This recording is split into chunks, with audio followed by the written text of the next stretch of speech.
Well, 90%, 95% in late-stage trials, COVID-19 vaccinations showing promising results, potentially heralding the beginning of the end of the pandemic.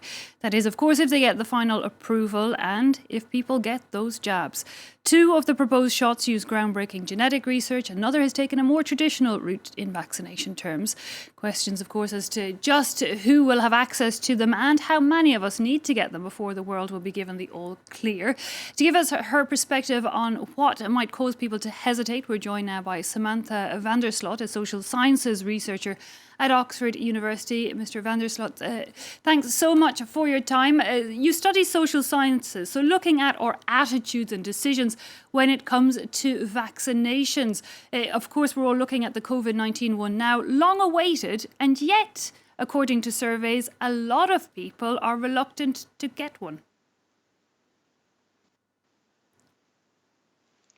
Yeah, I think you can understand why people are reluctant because it's a new vaccine using novel technologies, but that doesn't mean that it's unsafe. It doesn't mean that it's not effective and important.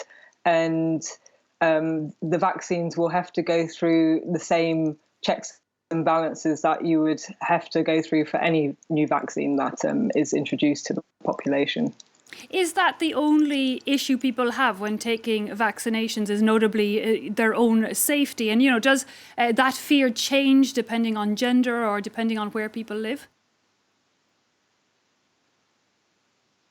Yeah, you see a lot of variation around depending on gender. That can be new mothers, for example, might be more wary about vaccination for their children.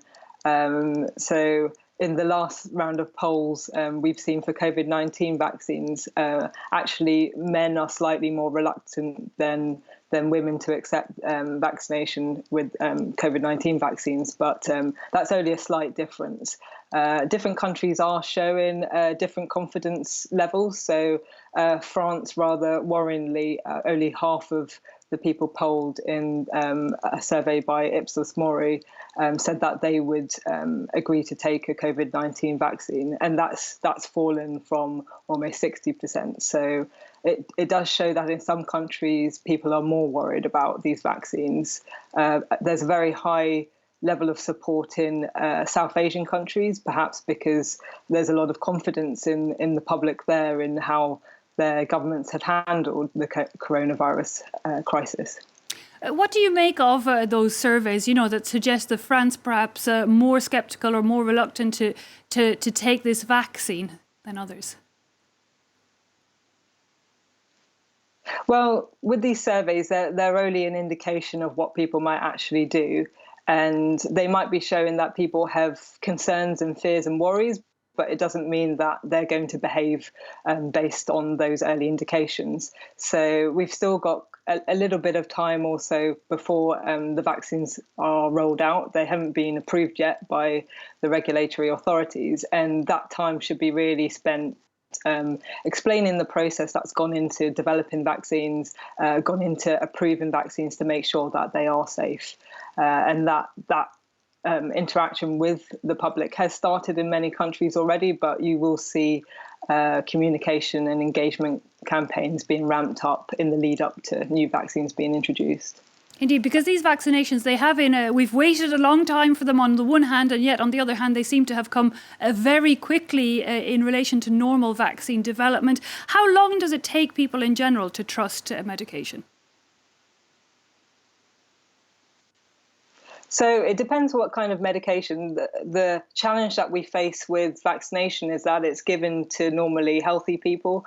So that does also mean there's a very high bar taken by the regulatory authorities to make sure that vaccines are safe and to minimize any possible side effects. So this is something that's taken very seriously with vaccines.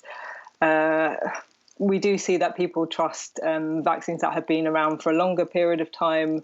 There can be apprehension with new vaccines, but that isn't always the case. So with an example we've seen with polio, because that was such a feared disease that caused outbreaks in high-income countries every year in the summer, people were lining up around the corner to get that vaccine. And we might see a similar sentiment, at least for some sections of the population for a COVID-19 vaccine, just because it's so needed and many people are demanding this vaccine to return to normal life. Do you think that, how big a role do you think that that will play in people's decision? This idea that in order for it to work, a large percentage of us would have to accept to take the vaccine? Yeah, so this is referring to herd immunity, where we really want to stop the transmission of the virus, and that only works if you have a higher number of people who are vaccinated, because there's going to be initial scarcity with these new vaccines. Priority is going to be given to those who are highest at risk. So at the moment, that's seen to be elderly people, people with underlying conditions. And what's encouraging is that the older population are showing that they'd be more willing to take a new vaccine in surveys, and it's really because of the risk that they perceive in having the COVID-19 disease, as opposed to getting a vaccine and any risks associated with a vaccine. So that also needs to be communicated to younger people, that there is a risk of long COVID. Now we're seeing there is still a risk to young people of having COVID-19. And yet there are still a lot of people, very briefly, who believe it's all a hoax, that COVID-19 isn't that serious. What do you make of that people still think that so many months on? Yeah, you can see also where this comes from. If you haven't really known anyone who's been ill with COVID-19, if you don't feel like it's something that affects you, and we do have very extreme public health measures that have been put in place to try and control this disease, and that's led to skepticism with people. There's so much misinformation and so much conspiracy theories being circulated online, that it's an easy answer for people to see that, maybe this virus is a hoax. But if you've experienced it, I've experienced it, and if you've known people who've become very ill with COVID-19, then you realise that it is something real and it's not a hoax. More than the flu. Ms. Samantha Vanderslott of Oxford University, thanks so much for your time. You're watching Live from Paris. If you're just joining us, these are our top stories. 4 French police officers placed under formal investigation now after they